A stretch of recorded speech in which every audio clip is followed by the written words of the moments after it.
What's up, world? Thanks for jumping in for another ride. Today, we're going to do a brake fluid flush on the 2016 Ford F-150. So our 2016 Ford F-150 has 115,535 miles on it as of today, and we are at August 17th, 2024. And so I have to admit that I probably should have done this brake fluid flush much sooner, but I have actually never done a brake fluid flush on it. As much as I have really tried to pay attention and be meticulous with the maintenance on the truck, that is something that I have obviously overlooked. And well, as you can see over to the right is our camper. And anybody that's kept up with this channel any length of time knows that my son Colin and I are avid outdoorsmen. And so we're going to be coming up on hunting season come September, October. So I thought I would do a really good once over on the truck. And we've made a couple of small trips, not towing the camper or anything, just kind of, going out, scouting some locations, different things like that. But knowing that we're going to be towing the RV, I want to go ahead and go through and do a good inspection on the brake components, check the pads, check the rotors, and just do a good flush on the fluid. And so definitely check your manufacturer's recommendations, but one of the reasons that you may want to consider doing a brake fluid flush, brake fluid is generally hygroscopic. And in simple terms, that just means that it can absorb moisture out of the atmosphere. So with us coming up on 8 years of ownership and 115 plus thousand miles on the F-150, I thought, you know what, we might want to pay attention here and go ahead and just do a quick brake fluid flush. This is really nothing but a matter of time, some effort, and not really expensive. And so my thoughts when I set this up, I really don't want this to be a make and model specific application. What I really want this to be is a sort of a 10,000 foot overview for anyone that has never done this. I just want you to kind of have a general idea of what it's going to consist of for whatever specific make or model you may have.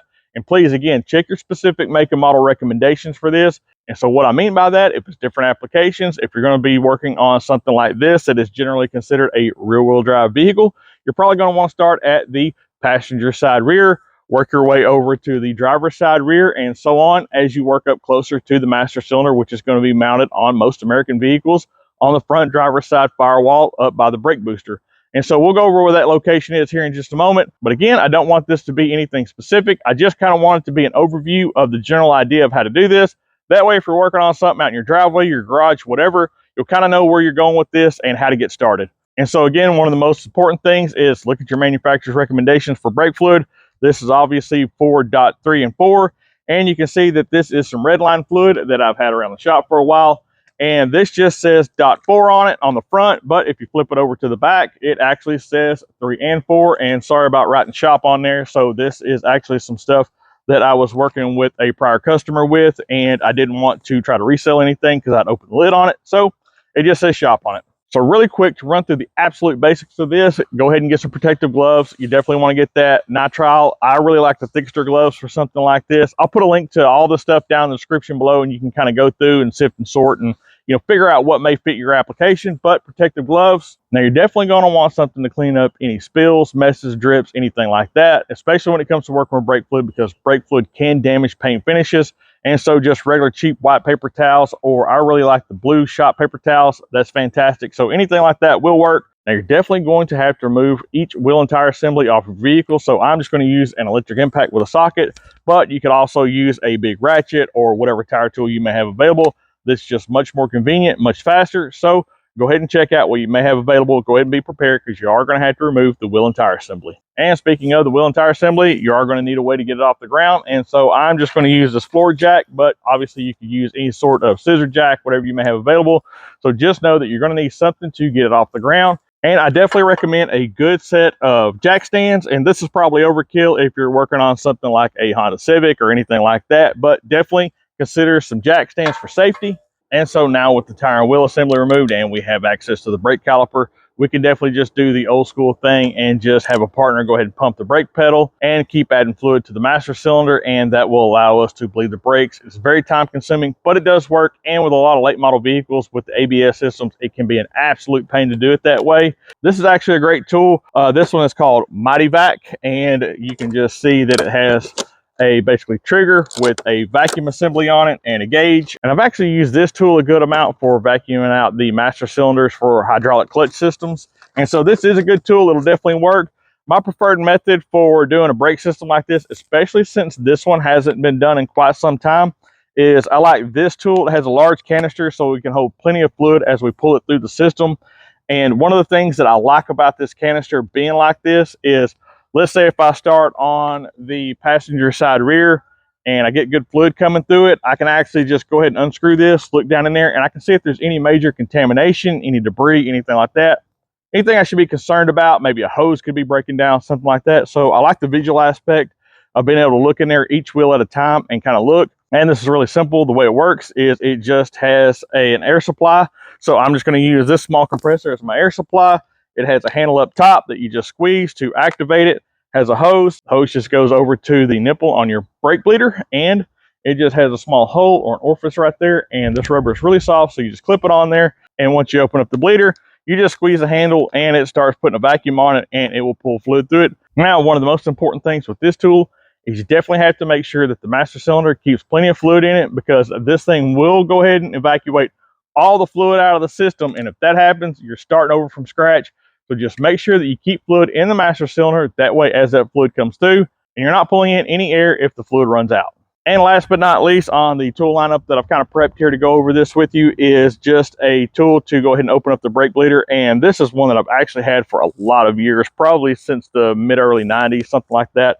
And it's just a snap-on brake tool. And you can kind of see how high those shoulders there are on that. And this is actually specifically for brakes, and sometimes it fits, sometimes it don't. With everything being late model, so much has changed. And really the reason why I wanted to show you this is you can see that that is really straight 6 points on there. So whatever you're going to use, if it's a ratchet, a wrench, a ratcheting wrench, whatever it may be, do your best to try to use a 6 point if that's what your bleeders are. If they are 6 point, because the last thing you want to do is round off those shoulders on your bleeders. So just make sure that whatever you use is a good 6 point if at all possible, or just make sure that it's on there solid. That way you don't take a chance of messing up those shoulders on that bleeder. So just make sure whatever tool you choose, just go ahead and choose something that fits it really well. And so outside of that, today it's supposed to be 104 degrees. So I got up early to get this thing started. And so the first thing that we're going to need in the morning is coffee. So let's get started.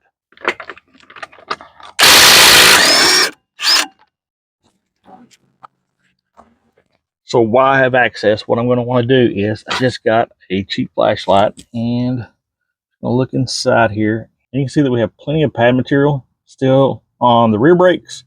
So while I'm in here, I just like to give everything a good visual inspection, make sure that we are all good to go. So now that we have air belt up, I'm going to run up there and go ahead and pull the fluid out of the master cylinder reservoir. So just open the hood of whatever vehicle that you're working on, and the master cylinder and brake booster will normally be positioned at the driver's side firewall of the vehicle. And we're just going to go ahead and remove the cap off of it so that we don't create a vacuum.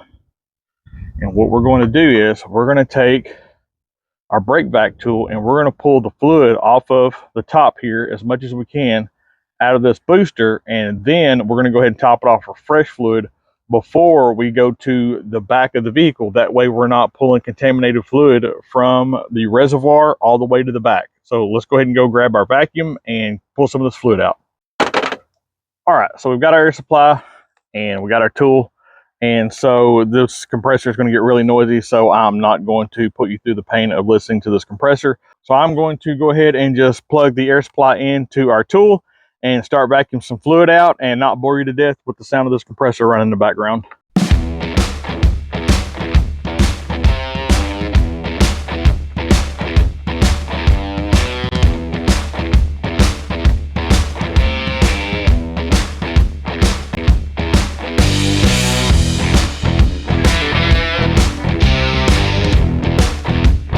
And as I put this brake fluid in, I'm definitely going to go over the full mark, because I know once I start pulling fluid out of the back, it's going to come down substantially. So I'm not over concerned about being over full at this stage of the game.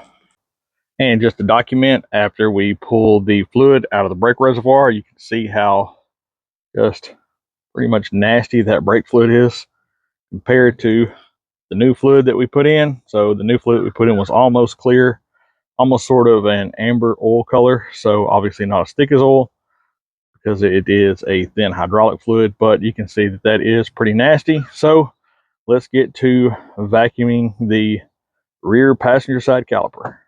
Back side of the caliper on the F-150 is this little rubber cap. And so this rubber cap just pulls off, and that is our brake leader. So the bleeder ended up being an 11 millimeter. I'm not going to bore you with every single wheel now that we've kind of gone over the basics again. This is just kind of that 10,000 foot overview.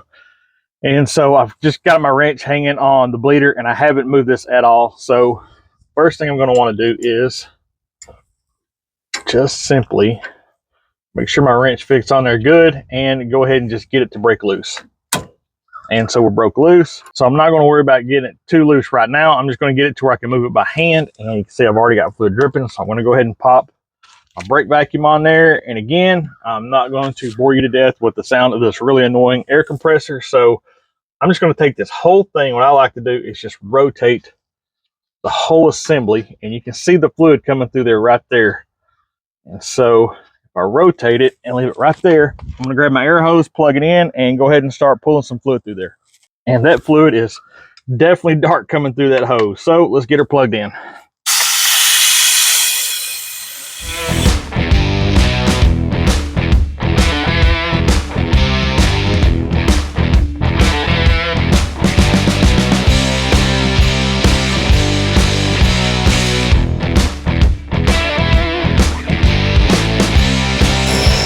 I need to run up and check our fluid level. So I'm just going to rotate the whole assembly to slow it down. All right, we were down some, but definitely not to the bottom. Probably not even actually to the minimum mark on the reservoir. So I'm going to go ahead and pull a little more fluid through here. I think our fluid's getting clear. Definitely not near as contaminated as it was, but I'm going to pull a little bit more through there just to make sure that we're good.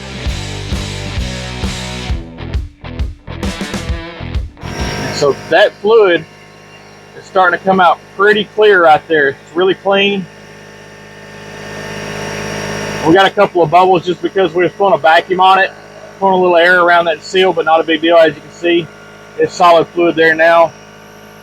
You can see all the dark stuff is down to the bottom of the hose going into our canister. So I would say this side's good. So that is going to be the basics of bleeding the brakes.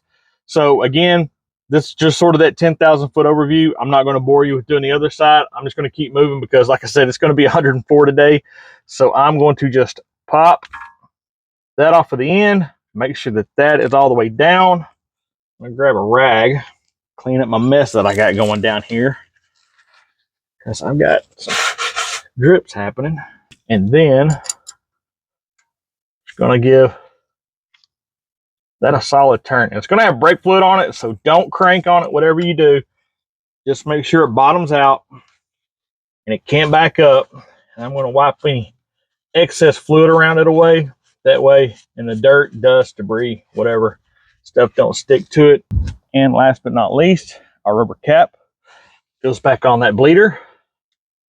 So there we go. Nothing prior making any sounds out of our brake system. The pads look good. We've got clean fluid coming through it, so I feel pretty good about that. I'm going to go ahead and move over to the rear driver's side, get that moving, and we will check back in with you once I get all the way up to the front. And while I am giving this rear passenger side a quick inspection, please do me a huge favor. Go ahead and hit thumbs up, hit the subscribe button, and we are going to keep changing this fluid. So I really hope this video has helped you out in some way, or I hope you just enjoyed hanging out in the shop with us.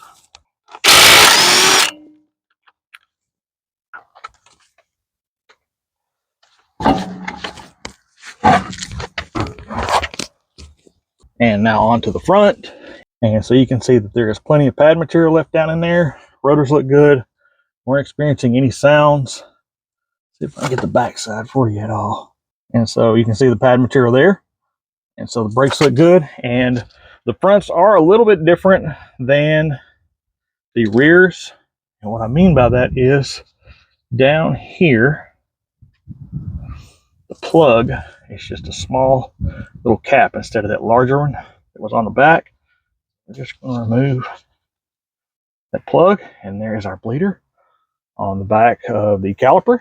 And so I'm going to go ahead and get to flushing this side out.